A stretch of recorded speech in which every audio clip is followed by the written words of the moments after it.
গেল ৩ বছর ধরে চলছে রাশিয়া ইউক্রেন সংঘাত। মার্কিন প্রেসিডেন্ট ডোনাল্ড ট্রাম্প ক্ষমতায় বসার পর এই সংঘাত অবসানের সম্ভাবনা দেখা দিয়েছে। মঙ্গলবার সৌদি আরবে বৈঠকে বসছে রাশিয়া ও যুক্তরাষ্ট্রের প্রতিনিধি দল। আন্তর্জাতিক গণমাধ্যমগুলোতে প্রশ্ন উঠেছে, কেন বৈঠকের কেন্দ্র হিসেবে বেছে নেওয়া হলো সৌদি আরবকে। বিভিন্ন গণমাধ্যমের তথ্য বলছে, সাম্প্রতিক বছরগুলোতে সৌদি আরবের সঙ্গে খুব একটা ভালো সম্পর্ক যাচ্ছে না যুক্তরাষ্ট্রের। এর শুরুটা হয়েছিল সাংবাদিক জামাল খাশোগির হত্যাকাণ্ড ঘিরে। বাইডেনের আমলে সৌদি আরব তাদের পশ্চিমা মিত্র হিসেবে যুক্তরাষ্ট্রের ওপর নির্ভরতা কমিয়ে চীন ও রাশিয়ার দিকে ধাবিত হয়।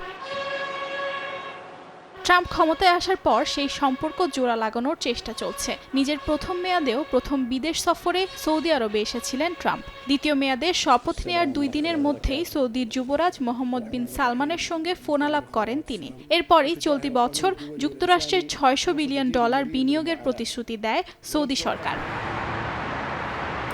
অন্যদিকে ইসরায়েলের সঙ্গে সৌদি আরবের সম্পর্ক স্বাভাবিকীকরণের চেষ্টা চালিয়ে যাচ্ছে যুক্তরাষ্ট্র। রাশিয়ার মিত্র হওয়ায় পশ্চিমাদের মতো ইউক্রেন যুদ্ধে মস্কোর বিরুদ্ধে কড়া অবস্থান নিতে দেখা যায়নি রিয়াদকে। সব দিক বিবেচনা করেই কৌশলগতভাবে সৌদি আরবকে বেছে নিয়েছে ট্রাম্প প্রশাসন বলে ধারণা করা হচ্ছে। যুক্তরাষ্ট্র ও সৌদি আরবের ঘনিষ্ঠতা দুই দেশের ব্যবসায়িক স্বার্থ হাসিলেও সহায়তা করবে বলে মনে করছেন বিশ্লেষকরা।